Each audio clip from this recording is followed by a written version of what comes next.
what is going on, homies? It's your boy Stumped back for another OPTC video, and in today's video, we're diving into Treasure Map with, honestly, a personal best of mine. I haven't done this in a very long time. Not the ranking, but the actual amount of runs. We managed to hit 200 navigation levels. We were streaming today. We streamed for about 12 hours. So big shout out to everyone that was in the stream. So I thought I'd record the 200 run, and then the clutch last hour to try and push to get into the top 100. It was an absolute nail biter.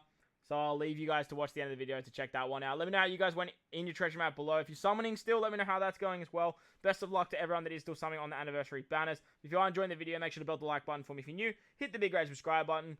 But most importantly, enjoy the video. And let's dive into the content. Alright, chat. Nav level 200. We got sweaty. Let's get it. Let's get it. We are so close to top 100 that it's not even funny. But whether we get there, we get there. Whether we don't, we don't. We made the 200 nav levels, though, which I'm pretty hyped about. I'm pretty hyped to see that we hit the 200 nav levels. So that is kind of nice. Normally, for the bonus map, I do like to take the map to the left to actually get the bento box. But because we're so close to top 100, I'm actually just going to go straight through the middle just to save some time. Because I do want to try and get to that top 100, and we're just going to need every single second. So, fortunately, we aren't going to take the bento route. We are just going to go straight ahead, like that. Normally, you just take the bento route to the left or to the right, and that way you can just get a lot of free stamina. This treasure map hasn't actually cost me a lot of gems because of this bonus map. With the anniversary ship too, as well as the Marco team, I've actually been leveling up quite a bit, and it's been working quite well. So against Sabo, we are pretty much rocking the same team as what we started with. We did make some altercations, though. We did start using Kaido as our captain instead of using the waifus. We were using the waifus early just to find more waifu captains quicker. But with everyone basically just running them, it was quite easy to find them anyway. And now with Kaido as our captain, we can actually do a little bit more damage on this turn. With this particular stage, we're going to use the waifu special to give us cooldowns, as well as give us color affinity, which is really nice. Luffy's going to remove that 7 turns of despair that our captain gets. He's also going to give us a full board of orbs, as well as a very big orb buff to our free spirit and our fighter characters. And then with the super class of Kaido, we can actually do quite a bit of damage here. Now, the idea here is to actually just hit ridiculously hard on this particular stage and get a whole bunch of overkill damage for ulti on the next turn. Because we do a whole bunch of overkill damage, as well as Kaido's HP cut, we can actually do a lot of damage to to Sabo on the very first turn. That way we don't have to hit very hard. We can just basically pop all of our specials here. Sabo gives us a full board of strength slots and then makes them unfavorable. So utilizing Kaido's special here works really, really nicely. But as you can see, like, ulti was actually killing with that, like, 50 million damage for quite a while. Unfortunately, she's not anymore. But as you can see, you get pretty low, which is pretty nice.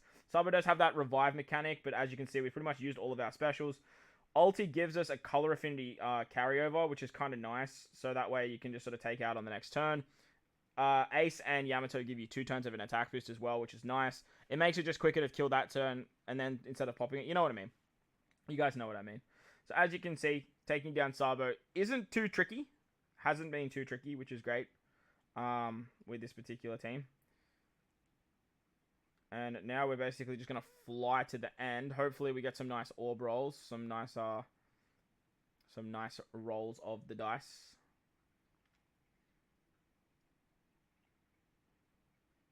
So, like, as you can see actually on the chat there, I've got Starfinder. Shout out to Starfinder. He's actually been keeping tabs of the top 100 for me. And as you can see, top 100 is actually 190 mil. 191 roughly. And we are, like, just away from 190. Now against Chopper, we did get given this team by my alliance, so shout out to you guys. Shout out to AF. I'm pretty sure that you guys are the guns that actually came up with this team, which is really, really nice.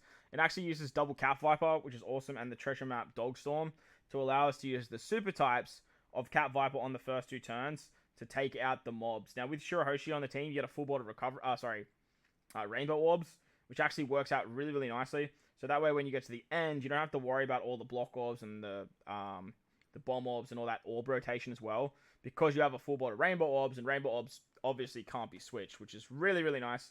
It works out quite well. With Cat Viper too, he actually goes through barriers, which means that 30 hit barrier you don't even need to remove. So with Odin was the recommended character. You don't even need to bring Odin for this particular team to work. You have an orb boost with Cat Viper, color affinity with Tashigi, and then an attack boost with Weevil. Weevil can also remove that attack down for you as well, which actually works really, really nicely because he just gets around 20 turns of it. So with that, you can tap with like 3 units. It works out excelente. You can take down Chopper incredibly fast, actually. Like, it's actually really, really nice. So shout out to the Alliance. Shout out to AF for that one. I appreciate the hell out of you guys for passing that one on. On to the next fight. There's not a lot of points, but whatever. On to the next fight. We're coming up against Shanks. Now, against Shanks, we are using the Beast Pirates. And this particular team is a little bit annoying. I was trying to find ways to tweak it to make it a bit quicker. But the time it was taking me to try and figure that out, I was trying like Dofi shenanigans and whatnot. The time that it was taking me to like actually try that, I was just like, screw it. I'm just wasting time actually like not making up runs. But Beast Pirates, they're basically the kings of Treasure Map. It's weird though, right? Beast Pirates are like the kings of Treasure Map and they're a Kazuna legend. And then like Bon Clay's a Treasure Map legend who's like the king of Kazuna. So like the two of them kind of like got mixed over, right? So it is what it is. As you saw there, we used the Beast Pirate switch and then their special to get around that. We get 5 turns of special bind here and where there's damage reduction and threshold. With Usohachi and Yorogue, we get special bind removal with their sailors, and then with the support of Gart, we can get around the rest of it. And then with that, the rest of this set of this team, we have an attack boost with X-Drake, a chain boundary with X-Drake, color affinity with the Beast Pirates, and then with all the cooldowns the Beast Pirates gives, you can actually get the orb buff thanks to Kuzan, and then that way you can just sort of 2-tap there, and it works quite nicely. The team, it's kind of like, it's a bit janky, but honestly, it works quite well. And it just sort of, like, you have to use a lot of specials and stuff, but, like, obviously, it's, like, nav level 200. The enemy has a lot of scaling, and this particular treasure map's scaled a lot quicker than most, so it is what it is. On to Luffy. This is the one that lots of people had trouble with. This Luffy fight is actually ridiculously annoying, mainly because Luffy turns into either a Psy or an Int character. It was designed for Big Mom, so that way you can sort of build your team half Psy, half Int. But we are rocking Marco as our captain with Smooth. What's his name? What's this guy's name? Oh my god, it's so late I can't even remember. I can't remember. Someone in chat will remind me. But his special's so damn quick. Plus he's a fighter. Opera, thanks so much, chat. His special's so damn fast that you can actually just like tear through the first 2 stages. He gets cooldowns under Marco. Unfortunately, he's not boosted, but like getting the cooldowns from Marco is quite nice. Katakuri's like the weapon for this particular stage. He removes the defense up, he removes the paralysis, he gives you the special rewind, and then with Big Mom, you can actually get the end of turn damage. You get an orb buff. Marco gives you an attack buff. Unfortunately, like even if you're not using a lot of specials here, just like the actual special of Marco itself takes forever, and then you have to like let the end of turn damage kick in, and everyone's kind of in the same boat there. So you know, Big Mom, it's been a little bit tricky for most. You can use that Sanji, that rare recruit Sanji, to remove the resilience. He was an option as well. But the Big Mom strat for me sort of was just working. Plus, we're actually getting a lot of points with this particular team too. And with double Marco, with the anniversary ship, we've been getting a lot of XP as well, which is really, really nice. On to the final fight against the waifus. We are using double Luffy. Now, I never actually needed to move Luffy onto my other team. It actually was quite nice. I just made Kaido my captain. So utilizing Luffy here was actually really good. And then moving the Caesar character across here to actually be my wave clearer worked out quite nicely. I ended up putting Kawamatsu in this team, but like, Kawamatsu is probably not essential because Sanji's special is quite fast as well. I was using Kawamatsu in the early stages, so that way I wouldn't need to use the Luffy special to remove the despair. Where Kawamatsu, he's just such a great treasure map character because he's so fast. He's so, like, his special's a wave clearer, and it just works out, like, so damn nicely. On the final stage, you get 4 turns of special bind as well as 5 turns of despair. Kawamatsu, like I said, he removes, like, those. You do get a full border arm of, well, they make all orbs unfavorable except for tandem recovery. So that's why Luffy's so good here. And then to remove the damage reduction, we have the Zoro special. Zoro also gives color affinity, but now it's actually... Oh, no, that's fine. I think we might have had a buff there, but on nav level, not 199, the 2 Luffys weren't killing there, but the fact we can still kill with 2 Luffy taps is actually really, really nice. On to the final fight now. The final fight against Koala herself.